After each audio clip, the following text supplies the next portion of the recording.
vehicles might include standard buses, low-floor buses, or both. Low-floor buses have a special kneeling feature. When they pull up to the bus stop, they can mechanically lower themselves to curb height to make boarding easier for children, senior citizens, and handicapped people. This low-floor bus is 12.2 meters long and can carry more than 80 passengers. To build the bus's internal structure, workers put stainless steel bars into a press. It applies between 80 and 100 tons of pressure, bending them to the required shape. Workers assemble the structural pieces on a support frame called an assembly jig. They use an electronic inspection arm to verify their work. Once they've assembled the roof structure and the side structures, they bring them together for welding.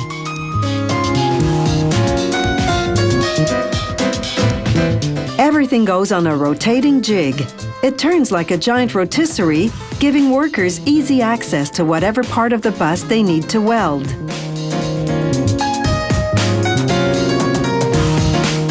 When the welding is finished, they turn the bus right side up. They put the structure on a dolly and release it from the jig so that they can move it down the production line. Meanwhile, the stainless steel structure for the floor of the bus takes shape. Once that's complete, it's back onto the rotating assembly jig to weld it to the rest of the structure. This bus factory uses stainless steel because it stands up well to corrosion. Transit systems need to keep these buses running full-time for up to 20 years. Less rusting means fewer expensive and time-consuming repairs.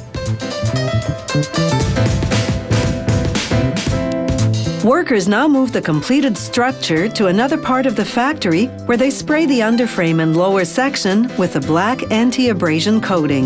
This protects against the noise and damage that stones and other road debris cause when they hit the bottom of the bus. Next, workers apply high-strength glue to the floor structure and lay down a subfloor. Then they drive in screws for reinforcement. Now they turn the bus upside down to install 4 tanks of compressed air under the roof.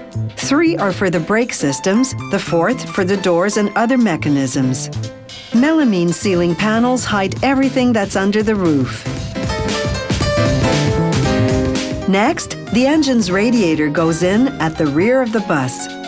Then workers turn the bus right side up again and lay down a waterproof vinyl floor covering that's specially designed to withstand heavy-duty transit use. They cover the sides and roof with fiberglass panels. To prevent corrosion, workers use glue rather than screws or rivets. Then they attach the fiberglass front of the bus to the rest. The bus's low-emission diesel engine arrives at the factory already assembled. Workers attach it to the transmission and drive shaft in the engine compartment. Buses without air conditioning have sliding windows that open widely. On air-conditioned buses, just a small top section opens. The upholstery on the molded fiberglass seats is a velour-like fabric woven onto a strong canvas, then glued onto a fiberglass insert. This construction makes it impossible for vandals to slash the seat with a knife. Workers install the driver's seat, the steering wheel, and all the controls, including the toggle switch that activates the kneeling feature. This bus also has a ramp for wheelchairs. A safety system locks the accelerator pedal and applies the brakes to prevent the bus from moving when the ramp or kneeling features are in operation. The finished bus undergoes a half-hour water infiltration test with all the systems running. This ensures there are no leaks.